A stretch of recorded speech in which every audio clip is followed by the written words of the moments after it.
Greetings everyone and welcome in our new webinar round. We will start today with the first webinar on security.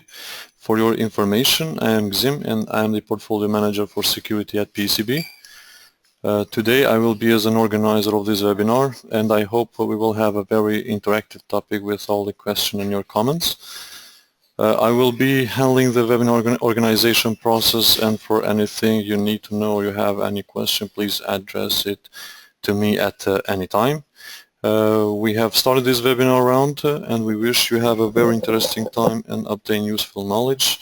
And we also will try to bring you a very interesting topics related to information security overall and try to get deeper onto some more technical topics. For your information, the webinars are organized weekly and we will try to bring you more topics on coming days and extend the number of webinars relating to security. Today we will talk about the topic what suppliers don't tell you about security. This webinar will be presented by Mr. Pascal de Koning. He is qualified as information security professional and cybersecurity with a wide experience as a consultant. Among many, he holds a CISSP qualification and currently working as a chairman of security service at the Open Group and the SABSA Institute. We hope this webinar helps you understand the importance of information security when we deal with suppliers. And if you have any question, you can write them at any time in question box right-hand control panel, or you can use the option to raise your hand and we will answer to all of them accordingly. Please, Pascal, you may continue. Okay, thank you, Kazim. Welcome to all of you. I'm very pleased to do this presentation for you about supplier security. This is in fact thoughts and experiences that I've encountered myself and that I want to share with you, and I'm also very pleased to get some feedback from you.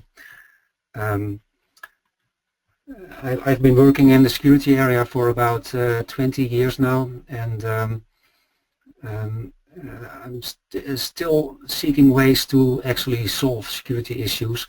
What we see is that the world is getting more complex with more interaction between organizations, more dependency among them, and a bigger dependency on reliable ICT solutions. And well, we need to cope with that. What I'd like to talk about in this webinar is first the challenge that we are facing. Then I'd like to talk a little bit about security policy domains in order to get better connections between organizations. I'll talk about some means to assess the security of a supplier, and also a lightweight scan that I use myself for this purpose to assess suppliers, and that might be interesting.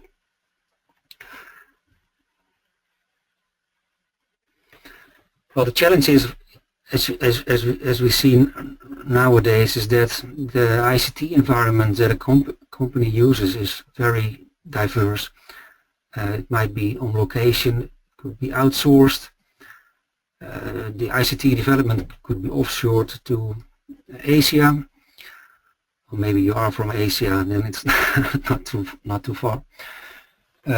Some business processes might be delivered by a business partner, and also we see this move to cloud services where in fact the IT management process is outsourced, but most of the time to a supplier that is has more power than you do as a customer.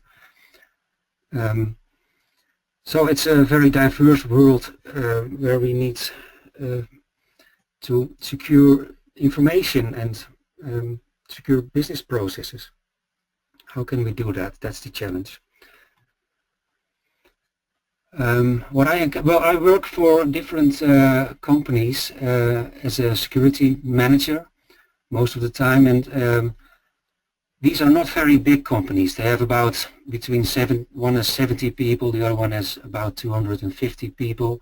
So most of the security work I have to do that myself, and I'm struggling with the fact of securing it all, but I also struggle with resources. So I need practical approaches for this work. I can't spend days and days and days on one supplier. So what we see a lot is that the supplier will tell us that he's, for example, certified for the ISO 2701 security management process, and he delivers us his security policy. And he says, for example, trust us, we are a big supplier in your industry, we do this same work for all your competitors, so we are okay for this work. And although this can all be the case, we still experience failures. One case is, for example, one supplier for one of my clients, he was involved in printing functionality. They were ISO 2701 certified, and they said, well, when I started asking them about their security policy, they said, well, we are certified, here's our policy, we got audited 3 months ago, everything is okay. And I saw the statement of applicability, and all the security controls of the ISO 27002 were in scope. But when we started looking at their IT infrastructure, it turned out that they didn't do any hardening. Their network topology was a mess. And when I looked from the internet, I encountered compromised test servers that were even loaded with porn videos, and which were accessible directly from the internet and even indexed by external search engines. So they had a big problem, although they were not aware of that. And when I pointed that out to them, they immediately took away that server, but it turned out that they never ever had done a security scan themselves, even though they were certified for ISO 2701 and all the controls were in scope. Then I started checking if they didn't forge the certification, but that turned out to be a correct certification. So, okay, apparently it didn't help to secure their environment. Another example is from the Netherlands. A few years ago, we had 2 big PKI service providers. I was working at one of them, and this diagram depicts all the frameworks and certifications that we had to comply with, and they all are leaning on each other or require each other. So there's a lot of dependency, but somewhere beneath you see the ISO 2701 just beneath ETSI. We were very busy in complying with all these, and there was one competitor of ours, DigiNotar, which had to comply with all the same frameworks as well. They turned out to have a complete flat Windows network with weak passwords. They got a breach. The government said they didn't trust them anymore, and 2 weeks later they were busted, out of business. So how can that happen? If you need to comply with all those certification frameworks for most of your processes, you are audited against that every year. How can it be that you're not secure? Apparently, the certification of the security management process is not enough to deliver a secure environment. And this is so. Until 1 year ago, I thought that it would help to have this certification, so because your security would improve in time. But now I've seen those examples. I believe it's not helping that much, and it's more a marketing instrument. It has become a marketing instrument. So we need to look at the state of security as it is in the infrastructure, in applications, and in the operational processes.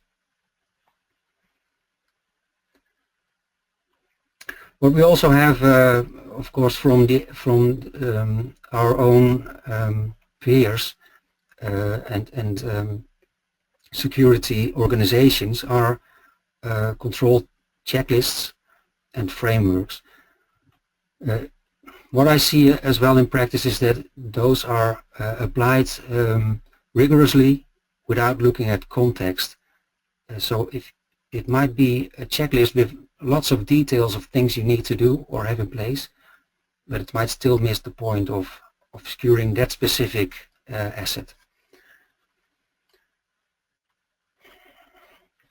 So talking about context, I tend to use this simple architecture model to get an idea of the abstraction layer where I'm acting or where I need to apply security. So that this is aligned with, for example, TOGAF.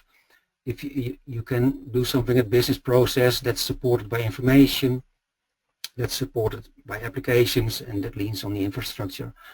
So somewhere there you are working, and depending on the area where you're working, you'll have your own security policies. Well, if you talk about a situation where ICT solutions are outsourced, then the upper two layers are still a part of your company, where the lower two layers, or maybe only the lowest one, is outsourced. So it can vary.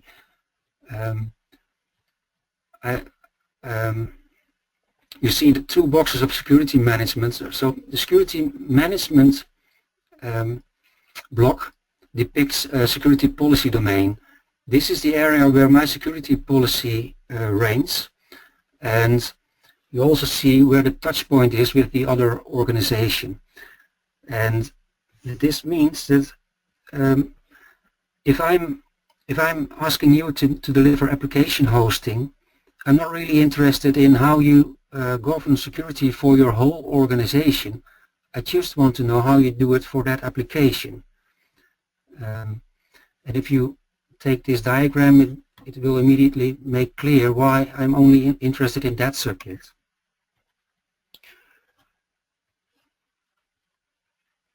No, I told that. So the previous slide is what I already told. So someone delivering a platform should tell me about how the platform is secured. I'm not interested at all in his ISMS. That's my point of view. So here, the green box depicts again the whole OC stack from user to data to the physical infrastructure. As one of the layers or some of the layers are delivered by a supplier. So how to assess the security of a supplier? Well, I found a standard for that, which is called the ISO 27036. This is still work in development, but well, there are more standards. I once heard John Sherwood say, the good thing about standards is that there are so many to choose from. And if I look at this list, I think that applies here as well. But even though there might be a lot, still there's good value in those standards, but you just need to find some of them that suit your needs. So I don't say it's all rubbish. I'm glad it's there. But I also know that if I'm working for a small company, I'm not able to just pick one and apply it, because it might be too broad, too academic, might just not fill in my needs. One that I like is from the Internet Security Forum. They say, well, if you need to assess the security of suppliers, you've got those 4 phases where you will go through. Phase A is the identification and classification of the external supplier. then you agree to the level of security that he needs to deliver to you. After that, you'll validate if he does deliver that, and there's also a need for a termination procedure in order to have a safe and secure termination of service. So I like those steps. I think they are common sense, and I like their whole line of thinking. The identification and classification of external suppliers should be done risk-driven. So that means assessing what they deliver to you, how important that is for your business, and how big the risk is related to that service. What I do, so we are doing this, and what I do as well is I look at their whole internet-facing front end, all the servers that they have, and I do a quick vulnerability assessment on that as well, because that tends to tell me how good they are in securing their environment. So well, I'll get to that later, but that's what I do in addition to the business impact analysis. Step 2 is defining a baseline for security and privacy, so defining what level of security you expect them to deliver. And I normally use some existing control frameworks, such as the standard of good practice of the ISF or the ISO 27002, just to shop and pick out what's relevant for you in your context, stuff that you can demand and check as well. So that depends on the maturity of your organization. But I think the standards are very helpful in this area.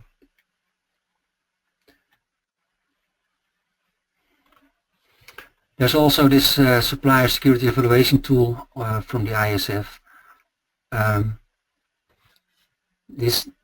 If you look on the left, you see CF8.1.b. Does the security architecture enable consistent security functionality to be implemented across multiple computer systems? So although I've been thinking about security architecture for maybe 10 years already, I had to reread this one 5 times to get a hunch of what they mean. And that's a point. Sometimes the evaluation tool sets or standards are hard to understand. But again, there's good stuff in there, and you can pick out what you need. I personally got out a list of 40 questions divided over infrastructure, application, policy, and physical security, and those 40 are enough for me, for my client organizations. Well, step 3 is about validating if the security of the service complies with the security objectives from step 2. What I use there is this. I use a security questionnaire with the 40 questions, and we talk through that in site visits. And you can also monitoring security by looking at KPIs if those are available, if they are reported. So let's have a look at that. No. If you look at a vendor security questionnaire, I've seen that Google had developed one which they had used internally for 5 or 10 years, and they made it open source about half a year ago. It's a very nice one because it's interactive. If the question is, do you have a security policy, and you answer no, then you'll get a red colored message indicating that there is some risk there, and that and it also gives you the rationale of a security policy and what it should look like, something like that. So it immediately gives feedback to your supplier, and it helps raise security awareness. So I really like that.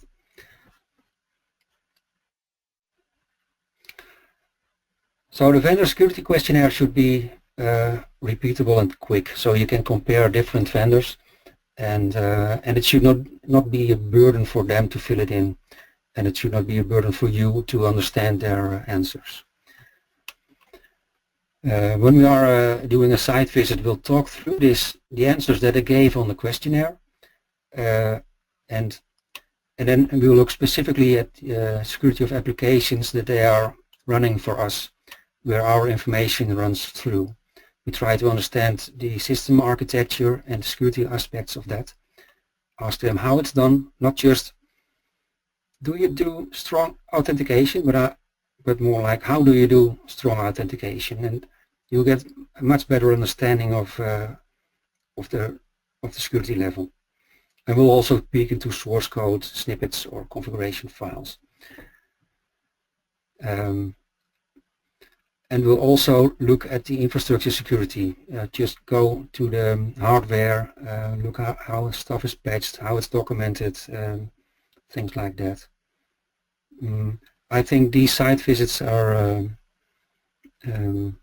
necessary not only for getting understanding of their security level, but also for partnering, understanding your supplier, getting them to understand you, and working together towards a proper security level.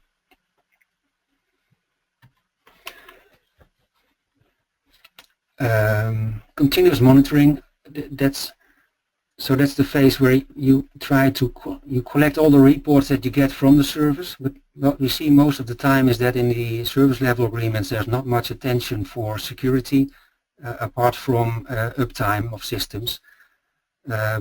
So there's still work to be done in that area as well, but everything that's reported is and that's relevant is welcome.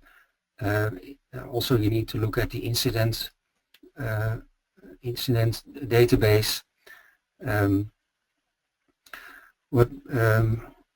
What's also interesting is, of course, if they do have security event monitoring to get reports from that, and the internet security is something that I keep looking at every month of every supplier, because it's a very easy one to check, and if there's something rotten there, it immediately gives me something to talk about with them.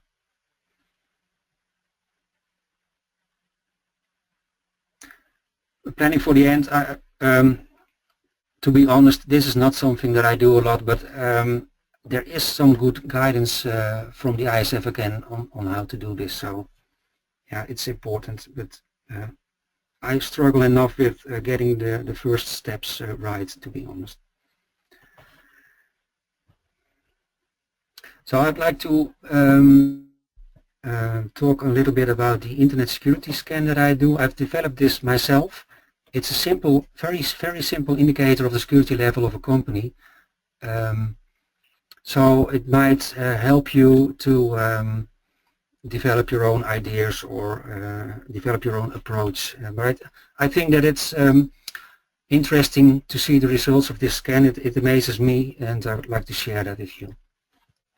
The scan, the assessment that the scan does is based on falsification. This is a term from science philosophy. It's an invention of, this way of looking at the truth is derived from Karl Popper. He says falsification is the refutation of a hypothesis by empirical evidence. So it's not about proving that a system is secure in this case, but the hypothesis is the system is secure, and I'm looking for one reason or one part of evidence to falsify this claim. And so, for example, my hypothesis could be that this webinar is very interesting to all of the attendees, and then I could ask you to raise your hands, and if one doesn't raise his hand for that, then he might be sleeping or gone away to take a coffee or something else, something that's more interesting to him than listening to this webinar. And if that happened, I would have falsified the claim that it's interesting to everyone. So that's more or less how it works. Very easy, very simple. But of course, the longer that the falsifiable hypothesis resists falsification, the more reliable it is seen. I don't know if you've read The Black Swan, the book of Taleb. He said, well, for years and years and years, people only knew that there were white swans, and then all of a sudden there was one black swan. But before that day that the first black swan was noticed, they thought that there were only white swans. So the longer this situation is true or not falsified, the more true it is. That's how it works. And also the more aspects it has to falsify, the more true it is. So if I'm saying this webinar is completely interesting to all attendees for 5 hours at a row, adding something more specifically in the hypothesis, it will be easier to falsify it, so you have more aspects to falsify. But if it resists that, it's more true. Okay, let's have a look at the scan. Most of the vulnerability assessments or security scans are based on verifications. I want to verify every vulnerability that I know, verify if the system can resist this specific probe or attack. And if I turn this around, I call that the no-brainer scan. I just do one or a few checks and I try to falsify the claim that the system is secure. And if it fails one of my checks, I reject the hypothesis, and then for me the system is insecure. So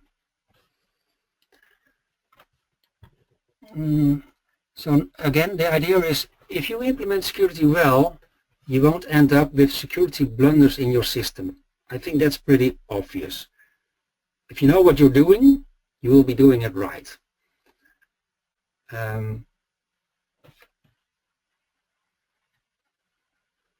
So an example of a no-brainer is never share your password. It's so obvious, you don't have to think about it. So if I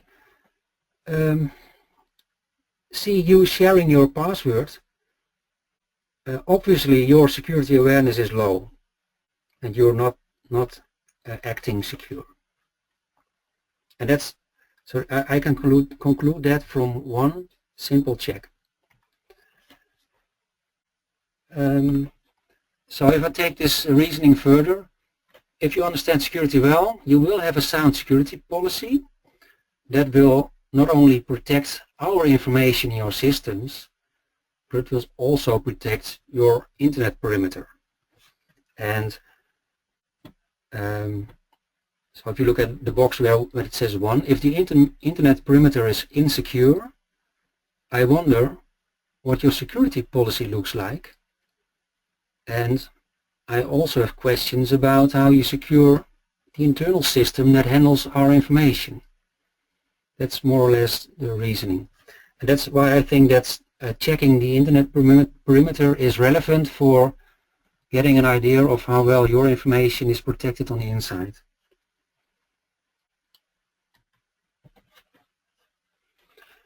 So in short, the steps that I take is I locate all the web servers of the supplier either in the cloud or at their own premise or wherever they're located.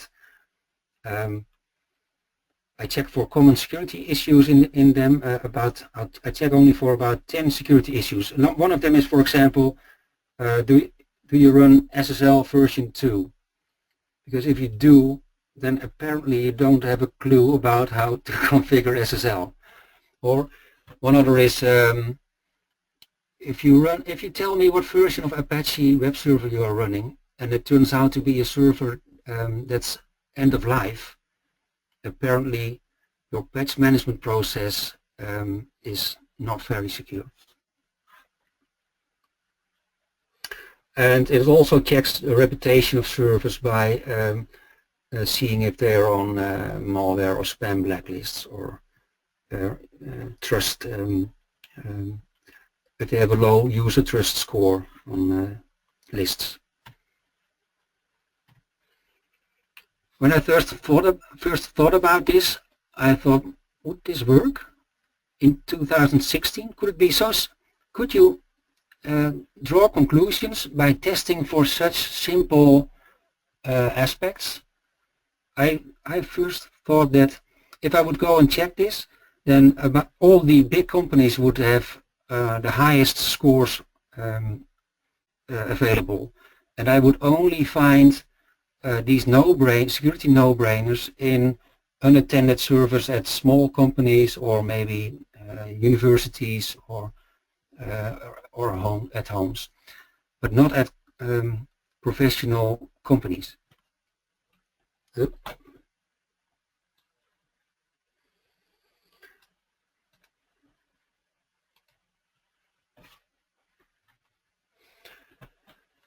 Well, so to give an idea, I scan where the servers are. It gives the location of those servers on the internet, and it also indicates where they are located geographically based on their IP addresses.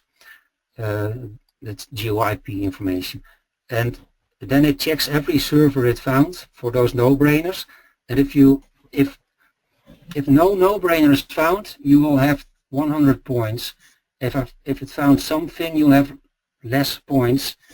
And the less points it finds, the more red the color of that is associated with the server. So, for example, the red one with 64 points has problems with patch management and SSL configuration. So the more it finds, the lower the score, and it's just a traffic light indicator that gives you an idea of how the security is. It also indicates in what area the problems are, for example, patch management or web server config or SSL config, etc.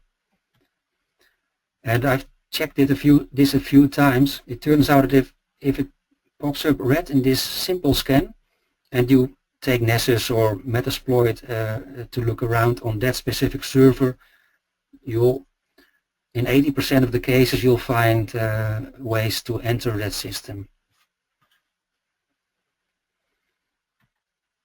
So I've done this on, this is an example on 20 different companies in the health insurance.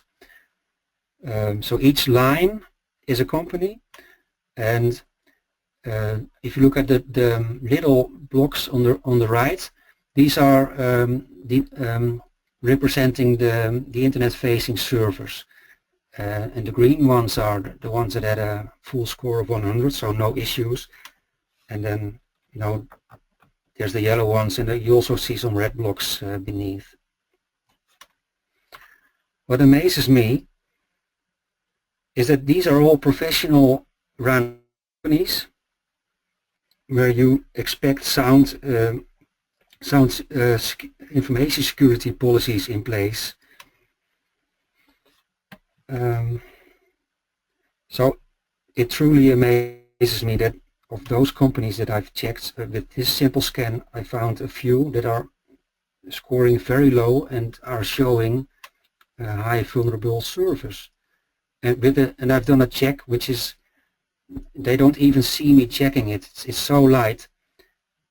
So it's amazing that you can actually profile an organization with this simple check. And because this is not a random distribution of secure and insecure or less secure servers. You see that they aggregate at the level of one company.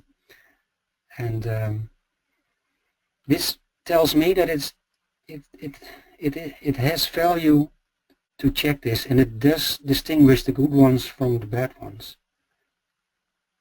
So I use this to set priorities for the site visits that I actually do, because these are just indicators, and they might have very good explanations for it, but they need to explain it. So I start I start below with the company. I've done the same kind of checks with suppliers of my company. So and then I start with the ones below. I start visiting them first to get as much to get the most risk reduction from each visit that I do.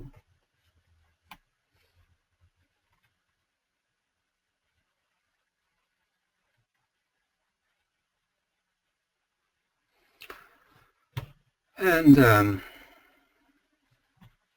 I think that's the end of the talk. So thank you very much for your attendance, and if there are any questions, I'd be happy to answer them. Thank you, Pascal, for your presentation. Yes, we do have a few questions, so I will read them and you will be able to answer to all of them. So the first question is, at the bottom two layers, you could control the security of your outsourced SaaS and IaaS through security requirements in an SLA. Yes, I don't think you will. So yes, you need to set the security requirements at the infrastructure or application level if they are providing these services.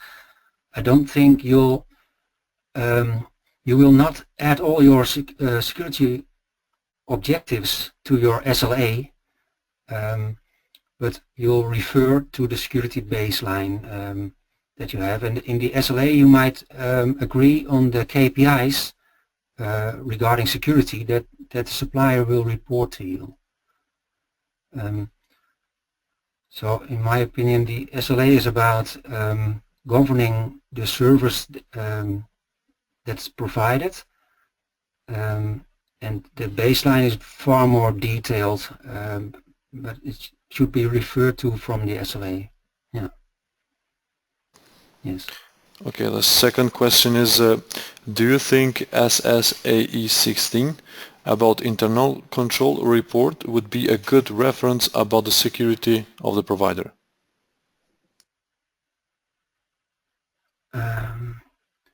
Which one is this? SSAE 16.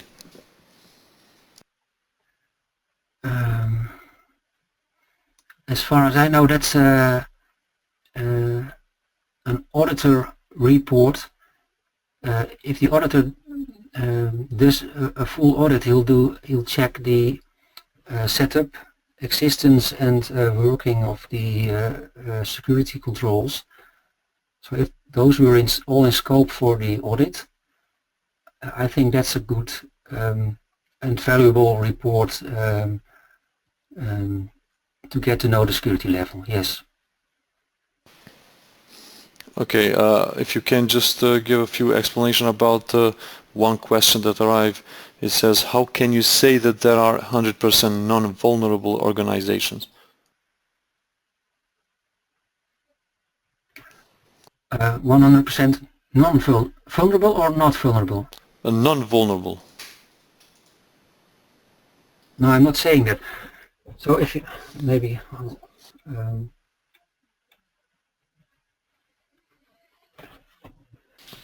if you look here, you see the server login.organization.com, which has a score of 100. I was not able with my simple scan to falsify the claim of this server that the server is secure. That's all it says. So it can still be very vulnerable, but it just passed this simple check. So that means if you want to know if your environment is vulnerable or not, then this scan is not sufficient. If you want to know where your biggest risk area is, you can use this kind of scan to quickly map out the whole environment and quickly point you to the areas that light up red already by doing the lightest scan possible, checking for really no-brainers.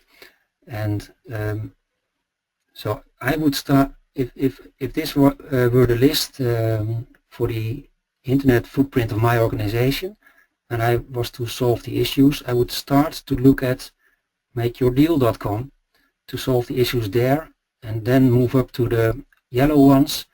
And if they were all green in this scan, then I would do a full vulnerability assessment and get the pen tester in to check it all. But to start with, I know enough from this, but it does not say that the green servers are secure.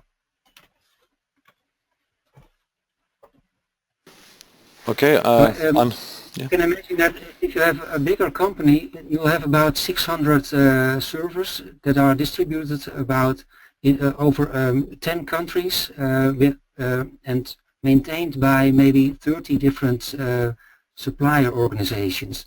And what you see then is most of the time some suppliers know exactly what they are doing and their whole area is completely green, where other network areas in the overview light up yellow and red, and then you know there's something wrong with that supplier. That's more or less what you can get out of that. I'm sorry. Okay. The other question is, you were basically saying that the 27001 certification is not enough to prove that the supplier adheres sufficiently to a security. But the very nature of... Yes, I would even say it's worthless to know if a supplier is secure. Can I just continue with the question because it's a bit longer.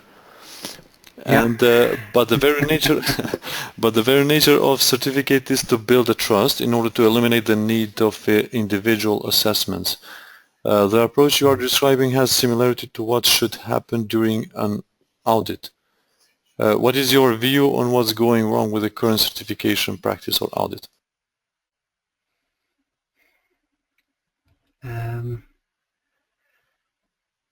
I think that the reliance on continuous improvement by leaning on the plan, do, check, act cycle I think that you should not rely on that. So if you assess the security state of an organization, it should be it should have defined a security baseline prior to the assessment, and then the auditor can assess if the organization meets its own baseline, and that will be valuable. And then you could use the audit report as a building stone in your own security management practice. But because they are saying, well, this organization is really getting better every year, it doesn't say anything about the current security situation of that organization. And I think that that's the problem. And although they state that the organization that has a certified ISO 2701 security management process is in control, because that's what it's about, are you in control? I don't believe that they are in control, because I've seen two cases from very near. So these are two cases of the about 200 ISO certified organizations in the Netherlands that completely failed their security. Okay, so you shouldn't look at the process responsible for security, but you should look at security itself, and that's why the audit report that in the earlier question was mentioned, I think that is valuable, but an audit on the process has less value.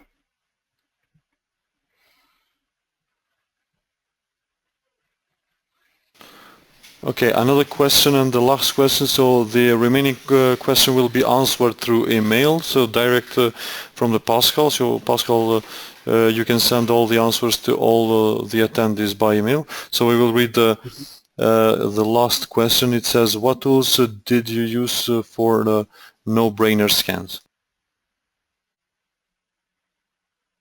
What tool I used? What tools did you use for no-brainer scans? This is something that I've created myself, but under the hood it uses Nmap, and it does some blacklist checking. So it's just the same tools as any vulnerability scanner or pen tester would use, only in a very simple modus. So it's the same stuff. Yeah. And you can also take a look at, if you're interested, I can give you a link to the website. It's called internetsecurity.scan.com. But so it's more about the idea that I'd like to discuss with you, and because the results really amaze me. It's more about the idea, but the scan itself is not rocket science, but the idea of combining this with the falsification approach makes it able to profile whole companies. I think that's something new.